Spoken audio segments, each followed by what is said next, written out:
1 year ago, Nate Fisher was working as a bank analyst. I don't even know what that means, but he was working at a bank, and fast forward to the middle of 2022, he's throwing 3 shutout innings of relief baseball for the Mets in his MLB debut.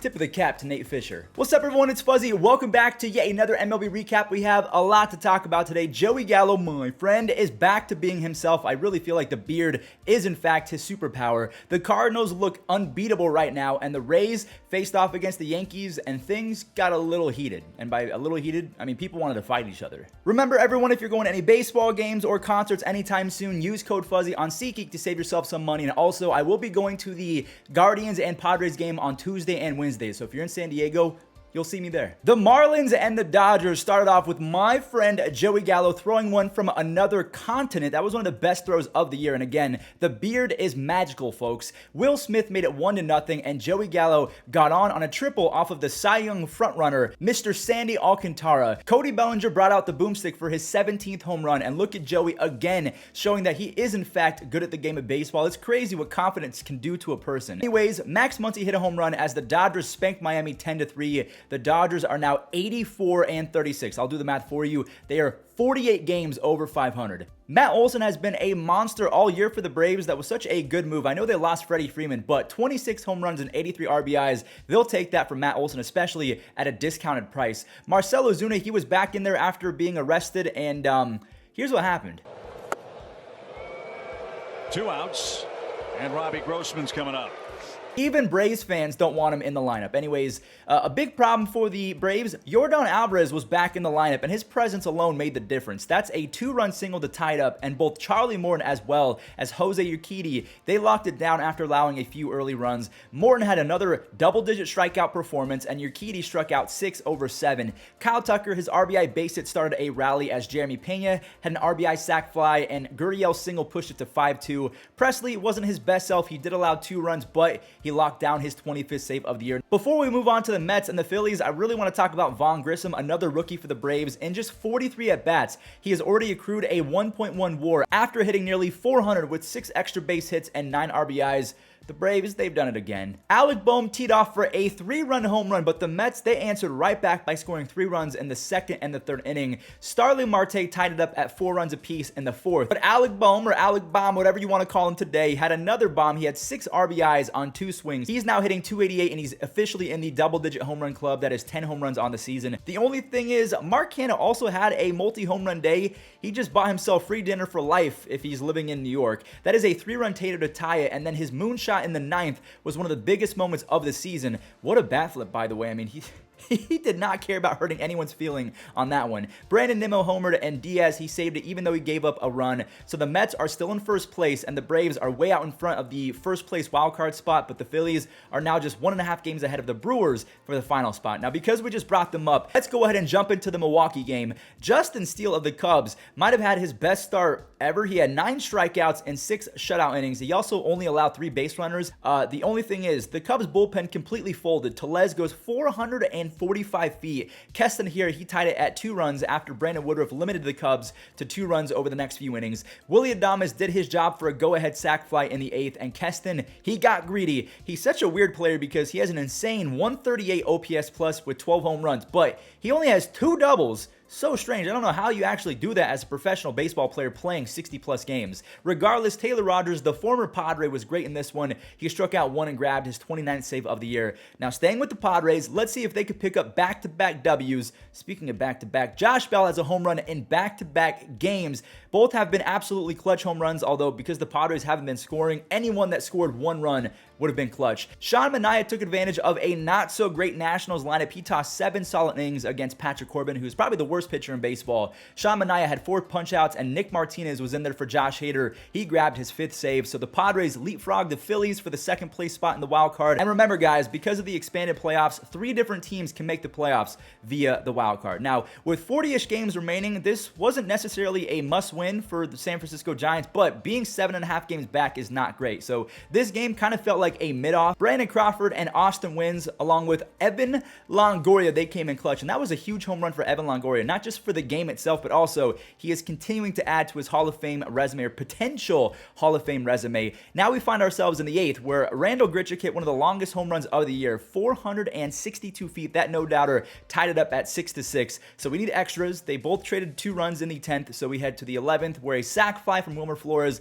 it seemed like that gave the Rockies too much to bear. They ran out of gas, and the Rockies lose by a single run. Shohei Ohtani is quite literally sick of the Angels, and that's because he gave up a bomb to Riley Green, and I mean a bomb, 450 feet to the deepest part of any ballpark. So the game was completely over. The Halos got shut out again. Victor Reyes tripled home Baddoo, and Riley Green and Erod was finally back out there. It's nice to see him back in a professional setting again. 5 shutout innings with 5 strikeouts. Shohei did have to leave the game with a stomach virus again. He was quite literally sick of his team. The Tigers added another on a Cody Clemens double, and they won 4-0. I just hope that Ohtani is okay. And also just want to note that Mike Trout, he grabbed 2 base hits, so he's back and he's healthy. DJ LeMahieu put the Yankees up early until Whit Merrifield hit one of the luckiest home runs I've ever seen. It bounced off the wall, not just once, but 2 different times, and eventually it rolled off the wall for a home run. DJ grabbed the lead back for Nestor Cortez, who turned back into a nasty Nestor. 5 strikeouts over 6. He only allowed 3 base hits. Jonathan Loaizaga imploded, and Wandy Peralta wasn't able to stop the bleeding as he walks in the game-tying run.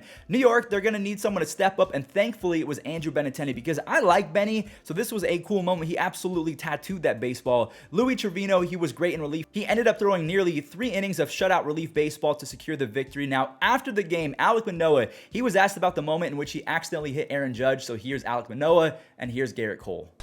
Been struggling with my sinker for about 5-6 starts now, and I made a pitch and obviously hit Judge, and obviously I looked at him and I said, man, I'm not trying to do that, and I think he understood that, and I think if Gerrit wants to do something, he can walk past the outie side next up. For me, I don't know, I was just locked, I don't know. I was just, I guess I was just on one today. Now, if you guys did not know, the Audi sign, that is right by the visiting side dugout, so he wanted Gerrit Cole to essentially cross the diamond, and they were going to toss hands at their own dugout. Hard-hitting Harold Ramirez played some hero ball for the Tampa Bay Rays. That was an RBI single as Christian Bethancourt, he peppered a baseball 400 feet. Now, Tampa Bay actually lost the lead momentarily after the Kansas City rookies, MJ Melendez and Bobby Witt Jr., they brought home an RBI each. But there's Harold again. His second RBI single of the game was all the Rays needed, as the Pen, they allowed 1 hit over the final, let's just call it 5 innings. Peter Fairbanks, he's back, he's healthy. He has 4 saves since making his return. So the Orioles and the Red Sox matched up in an interdivision rival. This was the Little League World Series Classic. I love these games. Anthony Santander, he plates 1, and Urias scored alley on a little infield single. Dean Kremer, who was a product of UNLV out here in Las Vegas, he was lights out. He struck out 4 over nearly 6 innings. Then, unfortunately, the bullpen for the Orioles allowed a run to score, so it's all knotted up again. Noting Jorge Mateo has been him in the second half. After that base-clearing double to win it, Jorge Mateo is now hitting .316 with 5 home runs and 19 RBIs in 98 at-bats in the second half. Now, just for context, he had 7 home runs and 23 RBIs in his first 300 at-bats in the first half of the season. Anyways, the Mountain showed that he is in fact a mere mortal. He allowed a home run to Xander Bogaerts, but Felix Bautista, he ultimately got the save as the Orioles get a big-time W over the Red Sox. Lars Nootbaar popped off for his 7th home run of the season. Over his first 125 big league games, he has a 125 OPS plus and a 2.5 WAR, so he's more than just a cool name. Arenado drove home 1 in the first and then another 2 in the 7th. That was huge because Arizona actually clawed back in between his first RBI and the next 2, so they stole the lead but then lost it. Arenado, let's just call it, he's hitting .300 with 59 extra base hits, 81 RBIs, while also sporting a 161 OPS plus and 16 DRS at the hot corner. The Cardinals have 2 legit superstar MVP candidates. Now we head to Minnesota, where things were pretty quiet through the first 6 innings. Texas, they got a run off the bat of Marcus Simeon. He is 1 home run and 1 stolen base away from having his first 2020 season as a big leaguer. Anyways, shout out to Kohei Arihara. The man shoved it for 6 shutout innings, and that's what happens when you don't really walk anyone and you don't give up base hits either. He got through 6 on just 71 pitches, so he was as efficient as they come. Texas wanted to show their appreciation and thank him they did. The Rangers erupted for 3 runs in the 7th, courtesy of Brad Miller and Marcus Simeon, and oh my goodness, Nate Lowe. 18 home runs and a 134 OPS plus for Nathaniel Lowe. He has been a beast this year. Sean Murphy, he doubled home Seth Brown to kickstart this one in Oakland, and Nick Allen made away at 3-0 in the second. JP Sears, who was traded from the Yankees to Oakland, he has been inhuman so far for Oakland. 15 innings pitched, just 3 earned runs allowed. He now owns a 1.93 ERA total in his first 37 innings as a big leaguer. Shea Langoliers hit his first triple, which is the first triple from any Oakland A in over 81 games. And then Austin Pruitt, he came in to get the save. Shout out to him. And last but not least, Jake Fraley and Mike Moustakas, they both went yard. And then Fraley somehow only got a single on this one, but he drove home 2 for Mike Minor. India tripled home another, and Donnie Barrels, aka Donovan Solano, they both extended the lead to 7-2. Mike Minor kind of fell apart after that as the Pirates got right back into this one, but the Reds, they popped off in the 8th as Solano and Senzel drove home the final few runs. Now, that is going to do for today's recap. Again, I will be in San Diego on Tuesday and Wednesday, so the next recap will probably be on Thursday. But before we show the web gems, 33 years ago today, Nolan Ryan struck out his 5,000th hitter, fellow Hall of Famer Rickey Henderson. Thanks for watching. Be safe.